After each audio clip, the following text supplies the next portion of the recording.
The pressure is on as three clubs face the playoff battle. Which Premiership clubs most need a summer rebuild? And can James Forrest still do it for Scotland?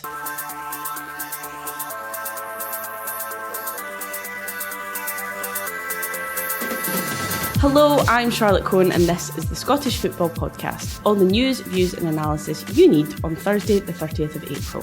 And there's 4 games left and only 5 points separating 3 clubs. I charged them with the task of getting 5 wins. We'll miss that opportunity. Next one, it's 4 games ahead and we'll look to try and win those as well. But if you're not taking chances and you're giving up silly mistakes, then you're not going to get that. Kilmarnock, St Mirren, Dundee. Who is going to end up in the playoff? And it promises to be a big summer transfer window in the Scottish Premiership. And we're talking about maybe 19 players, 20 players leaving Celtic through, their contracts running out or their end of their loan deals. So there's huge changes on the park. Which clubs need more work than others? And who has missed out on Manager of the Year nominations? Plus, can a winger force his way back into Steve Clarke's plans? Lays it back for Forrest, he's on a hat-trick and gets it! James Forrest scores again! And it is a massive goal for the Scottish national team. We will keep you up to date with all things Scottish football. The Scottish Football Podcast from BBC Sports Scotland. And alongside me to do that, Hibs legend, Hibs women's manager, Joelle Murray. Morning, Joelle. Question for you. Who is going to win the title, the Premiership title, and who is going to end up in the relegation playoff spot? Oh, straight in. I think Hearts. It's Hearts to lose. Relegation spot, tricky. Like you said, could be any of the 3. I think St Mirren. And alongside us, Rory Loy, former Premiership striker. Morning, Rory. Same question to you. Who's going to win the league and who is going to end up in the relegation playoff spot? Morning, Charlotte. Well, I think opinions will change week on week, but I think we've just got to roll with it and everyone's the same. I think that Celtic are in the best position to win the league at this moment in time, given the way the fixtures are and their momentum. And I think that St Mirren as well. I agree with Joelle. Oh yeah, let's get into this because it's almost as intriguing as the battle for the title because, as we said, all 3 of those teams floating around there can still get dragged in to the playoff spot. Killie are currently there. I don't know. I mean, Joelle, what do you make of Killie? I mean, fans saying it's kind of been the same problems all season, poor away forms, not starting games well. I think they've conceded in the first minute in like their last 3 games or something. But what can you actually do about that? Yeah, I mean, that's always difficult. You'll prepare all week. Playing at a certain way, in possession, out of possession, and then if you're conceding early on in games, you're instantly on the back foot. So what can you do? Try not to concede as early as you have been. Allow yourself time to get into a game, get into a rhythm. But yeah, it's always difficult going into games and conceding early. And I think for me, Kilmarnock have been extremely inconsistent this season. Didn't start off too well. Got that new manager bounce for a period, but still find themselves deep in that relegation playoff battle. So I think they can find the form. They've got the players. They've got the collective team quality there to get themselves out. But they need to find that consistency. They need to stop conceding early and they need to try and get on the front foot earlier in games and stop giving themselves far too much to do. Yeah, speaking of conceding goals, Rory, they've got their goalkeeper Max Striek back for these last couple of games. I mean, that kind of has been a bit of a problem position for them for the majority of the season. Yeah, Keller's just come in and he's been a little bit Jekyll and Hyde. He makes some really good saves, but at the same time, he's susceptible to some pretty poor mistakes as well. Max Striek, it's a big ask though to be out that long and come back into that type of situation when you're having to produce your best stuff really.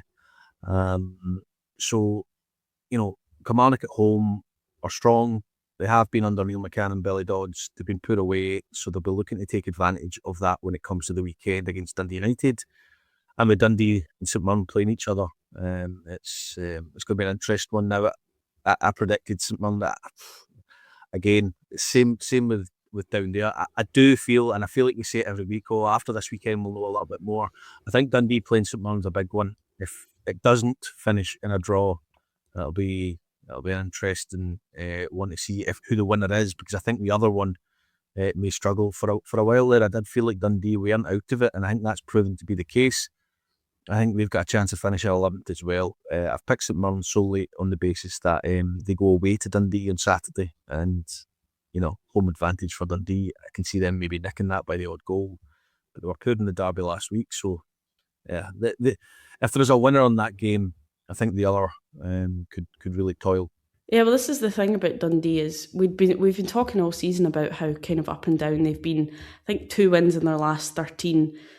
Joelle, I mean, how worried do you think they should be about this slump in form at this particular time of the season? Yeah, I think they should be worried. It's not an ideal time to have another slump, another team who's been extremely inconsistent.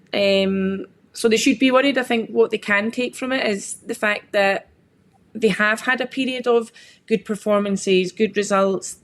They have good players, good individual players, match-winning players. But like Rory said, a very, very poor derby defeat. And they'll be going into this game with the home advantage, really, really desperate for the 3 points to make amends for the performance and the result last weekend, but also to pick up 3 massive points to try and lift them, elevate them a little bit away from that kind of that relegation place. But a massive game. I think 3 big points on offer. We speak about Dundee needing a lift, needing a bounce. So do St Mirren. Another poor result for them as well. So I think it'll be a very, very interesting game with the winners, if there is a winner, taking 3 massive points away from it. Yeah, on that defeat to Livingston, Rory, I mean, how tough must that have been for St Mirren mentally? Tough, because I think it's one of those where, and this is going to sound disrespectful to Livingston, and I don't mean it this way, but at the end of the day, they hadn't won a game since August. You don't want to be the team that loses to Livingston, and that's just the way it'll be, because everyone's looking to see who they'll beat, who they'll finally get that win against, and that's not to say they haven't deserved a few wins along the way between August and now, but everyone looks at it and goes, right, who's going to be the team?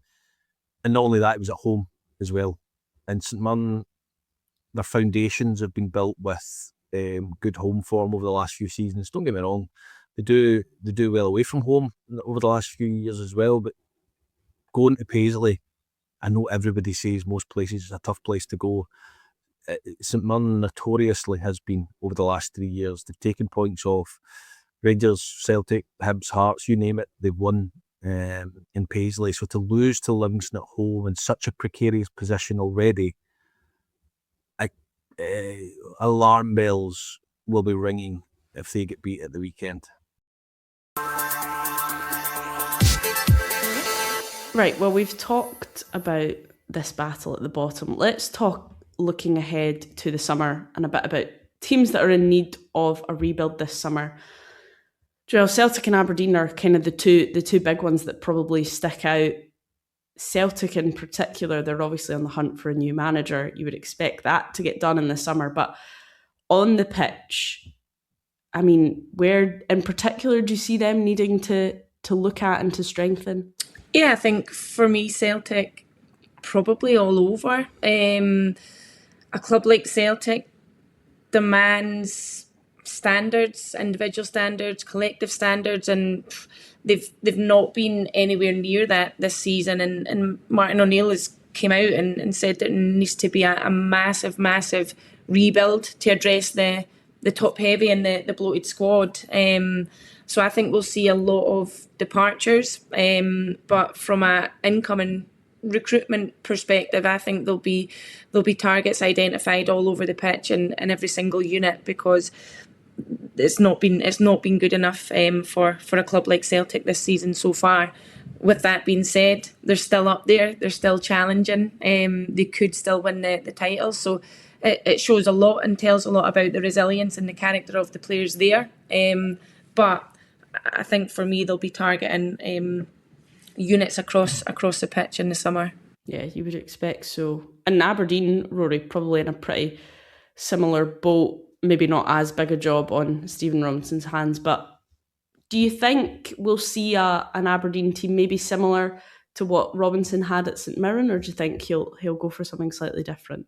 That'll be interesting. I am very intrigued to see what Stephen Robinson does, because I always felt like with being in charge of Motherwell, St Mirren now, Jens Bertolascu's kind of bucked the trend, and it's kind of contradict what I'm going to say because he's been a breath of fresh air this year. But Stephen Robinson's used his budget wisely. He's used it well. He's signed players that he's worked with before.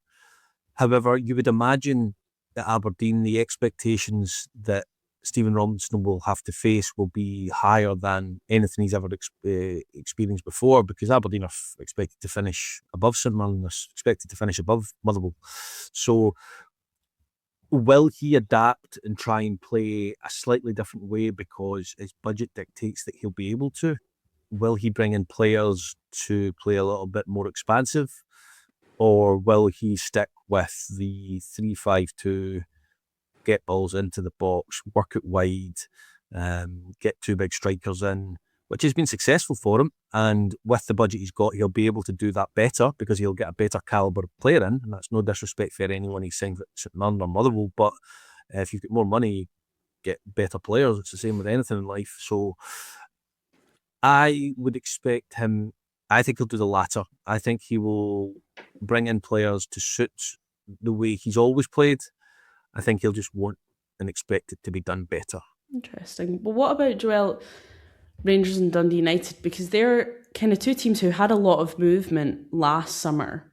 Things haven't quite worked out, I'm sure, the way either of them would have been hoping. But do you expect them to make a lot of changes in the summer? I suppose if you're bringing in a lot of players on permanent deals, you kind of can't really do a huge amount of work unless you're shipping a lot of players out. But I wonder what you expect to happen there. Yeah, I think for me at Rangers, probably going to be a similar kind of overhaul. Obviously, James Tavernier's confirmed his exit on the back of his contract expiry. There's loan players that'll go back to their parent club. So I think from a Rangers perspective, similar to Celtic, probably not to the degree. I think there'll be an overhaul of that squad. I think Danny Rule will look to certainly bring in his players, probably working with a lot of players that currently aren't his. So for me at Rangers, I think we'll see a bit of turnover as well. I think replacing a long-serving captain in James Tavernier will be difficult. You're losing his quality, his presence, everything that he brings on the pitch, but everything that he brings off the pitch to galvanise that squad. So yeah, I think for me at Rangers, you'll see a similar type summer. I suppose the one team, Roy, that maybe don't need a lot of work this summer is Hearts. I mean, what they've done this season has been very, very impressive. But I wonder what you expect from them in the summer. Do you think, the likes of Braga, Kazaridis, who they brought in, who've done well, could they go and then they have to bring in more to replace? I mean, what do you expect from them? The whole model of Jamestown, so basically the way I feel about Hearts at the moment is I think they've got a good balance of, they don't just use Jamestown, they also use Derek McInnes and his knowledge of Scottish football, the players that he knows, the players that he trusts. So it's a little bit of both. I think if Derek McInnes identifies somebody that can improve his squad, he'll bring them in, and if it's within Scotland, more than likely be able to afford to do that.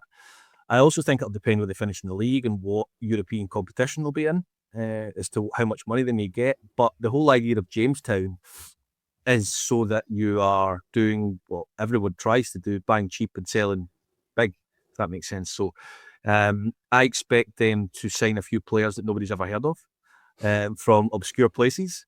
And, you only really need 2 or 3 of them to work out for that to be the case. So, look, I do think, if I'm honest, Hearts is the one club at this moment in time who probably won't be looking to next season just yet. I'm sure they will at the background, up on the board, but it's literally 3 weeks, all hands to the pump, try and win the league, see what European competition you're going to end up in. You're trying to achieve something historical. You're trying to, stitch yourself into the history of the club as players, as the manager, and achieve something that's nobody ever thought. This was a 10-year plan, never mind a 1-year plan. So I do think with Hearts and the recruitment, you will see players coming in. There'll be a few players from left field, a few well-known faces, but I think right now everybody at the club will just be focused on the next 3 weeks. I really do. Yeah, summer business can wait for the moment. Yeah. Well, the other thing is St Johnstone will be coming up into the Premiership. Joelle, I wonder, do you think they could be similar to Falkirk in that they come up and they try and compete with largely the same group of players? Yeah, they could. I think Balakari's openly admitted his recruitment model for this current season was based on players who have done it, who have followed that journey of promotion from the Championship into the Premiership. So there's players that are in that squad that are good enough to play at the next level. So I think there'll be somewhat of a rebuild there with the core group remaining. However, for me, you touched upon Falkirk, Charlotte, but for me, you look at Livingston. I think Livingston's recruitment model going into this season was recruiting players who had been in the Premiership, and certainly that hasn't really worked out well for them. So it will be interesting. I think the players will be hoping that there'll be a trust, belief and faith in them shown for the part they've played in the promotion, and the loyalty there. But I think they'll need to add some sort of kind of experienced players throughout that squad, whilst retaining the core group going into next season. It's a different entity in the top league. So yeah, I think their recruitment focus will be adding Premiership experience whilst also retaining that core group who have got them to where they're going to go. We've talked about players. Let's talk about managers. The Manager of the Year nominations were out yesterday. Rory, very notable admission in Motherwell boss Jens Bertel Askew. First of all, I mean, what do you make of the fact that he wasn't included? Well, ultimately, managers vote for it, so it's another man's opinion, and it's a collective opinion of the guys who do the job. So I'm not in any position to tell them who should have been in it. If you're asking my personal opinion, then Bertel Askew should have been in it. I think he has shown that you don't need to go out and spend loads of money and do rebuilds and add copious amounts of players to your squad and turnover, etc., to get the best out of your team. They've been absolutely brilliant. They really have. They've been fantastic to watch, and that was just evident at the weekend against Rangers, where they were fantastic. So I think he should have been in it. I believe so, and I like that there was Naismith was in it to represent the lower leagues and how difficult those leagues are to navigate at times. He's done a great job. It's also really difficult though, the timing of it, because it is. I would like to see it done a bit later. I know that the logistics of it and stuff that I'm probably not aware of dictates that can't happen, but if you're giving out a Manager of the Year award, it really needs to be done after the dust is settled, after all is said and done. But that's by the by. I would have had Jens Bertel Askew in the Manager of the Year selection personally, but again, the manager's vote, it's a manager's choice. They've been playing against the teams all year, so I don't know if there was an element of maybe, Jens Bertel Askew will get in it, so we'll vote for somebody else because he'll get in it. I'm not sure, but I was very, very surprised not to see his name on the list, because I think that he has been comfortably in the top 3 managers of the year. Right, well, question to both of you then. No explanation, just give me the name of who you both think will win Manager of the Year. Rory, I'll come to you first. Derek McInnes. Joelle? Derek McInnes. We can revisit this when we know.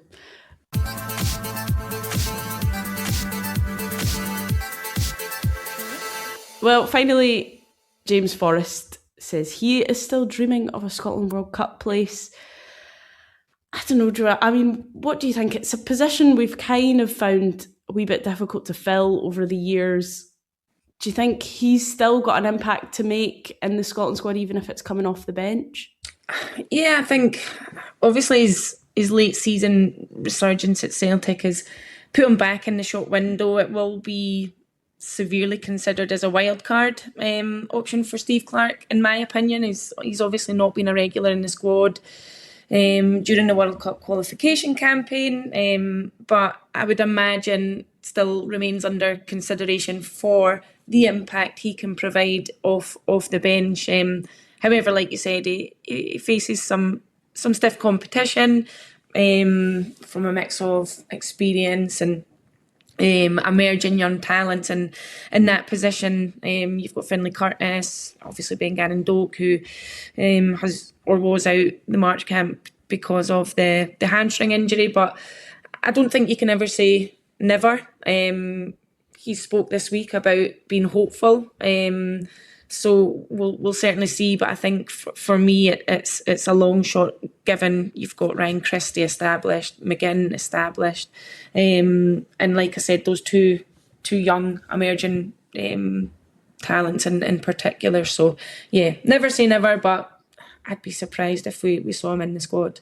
Yeah, I suppose, Rory, on top of what Joelle's just pointed out, we know Steve Clarke doesn't really tend to do these left field selections. But, I mean, they've said, him and Naismith have said in recent months, there's still spots up for grabs. There's still players who can work their way into that squad. I mean, do you see there being any possibility of James Forrest weaseling his way in? Yeah, I think James Forrest, I don't know if I would go as far as saying it was left field, because obviously he's played plenty of caps for Scotland. He is a household name in Scotland. He's coming off the bench, starting games, he's making a difference for Celtic. I'm on the same lines as Joelle. I would just be surprised. I look at as well as the personnel, you look at the three fixtures that we've got against Haiti, you would imagine they'll sit back and defend. Morocco's the one game that you're thinking, right, you don't really know how that's going to go. I would expect us to dominate again in the first game. I would expect us to be dominated in the third game and defend and try and hit on the counter. And then in the middle game, the likes of James Forrest could potentially make a difference with 20-25 minutes to go. I just don't think that he's done enough. I would say, yes, he's made an impact in the last couple of weeks. Is that enough that he's going to get ahead of other players, especially with Steve Clarke being so loyal to other players? I don't see it. I don't think he will go. So I think kind of what you said when you were summing it up at the start, Charlotte, it's an outside shot at best. Well, finally, it was a big night in the SWPL last night, another big week in the SWPL. Joelle, disappointing for you, but I suppose I was having a wee look at your fixtures. You've got Glasgow City next, Hearts on the final day. You guys still have a real say in where this title ends up. Yeah, we do. Like you said, a disappointing one last night. I think the result, or probably a fair result, would have been a draw, in my opinion. Wasn't the best game, but we certainly do. We speak about it all the time, that we can be disruptors, and we'll do what we can. We'll control the controllables and just take each game at a time. And if that means it's impacting the top spot, the second spot, or wherever, then we'll continue to do that. Our sole focus, obviously, is us. We'll always strive for 3 points in every game, and like I said, whatever that does elsewhere, then so be it. But yeah, 3 games to go. Glasgow City, Partick Thistle and Hearts, like you said. So we'll certainly have a part to play in where that title ends up at the end of the season. But another fantastic season for the SWPL, looking likely to go to the final day. Unfortunately, not a final day for us like we had last season, but for the game as a whole in Scotland, it's just great to see it go from strength to strength, and just shows the competitive nature of those clubs at the top end of the table. Hibs hat off. Do you think Hearts can get it over the line? Yeah, we were speaking last night as a staff when we came off the pitch and realised the City Celtic result. It's like everything's aligning for Hearts at the moment in both the SPFL and the SWPL. So yeah, for me it's Hearts to lose at this moment in time. They've had a fantastic season. There's no denying that. Eva's got the team playing well. So for me, it's their league title to lose at the moment.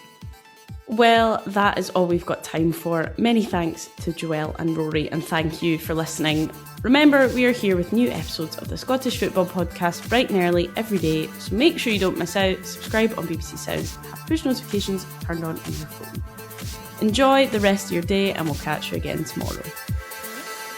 It's petty, it's ill-informed. Are President Trump's cuts having an adverse effect on research? It's pandemonium. What number's that in the periodic table? PD, number 47. I don't know. I've done the shooting clays before. The longer you do it, the sorer obviously it gets. When Craig said there he'd been shooting the clays, I imagined him out a back line. Somebody's washing, you know. William Shatner, his secretary, contacted me to say, when Bill has a question now and again, can he contact you? And then one time he called me up and he wanted to know, David, what is a photon? I'm thinking, this is incredible. Captain Kirk wants to know what a photon is, you know. I once met a guy who referred to a globe as a ball map. A ball map. A ball map. Look at the ball map. What we normally do is spin the ball map and we see where we go on holiday. The Off the Ball podcast, available every Monday on BBC Sounds.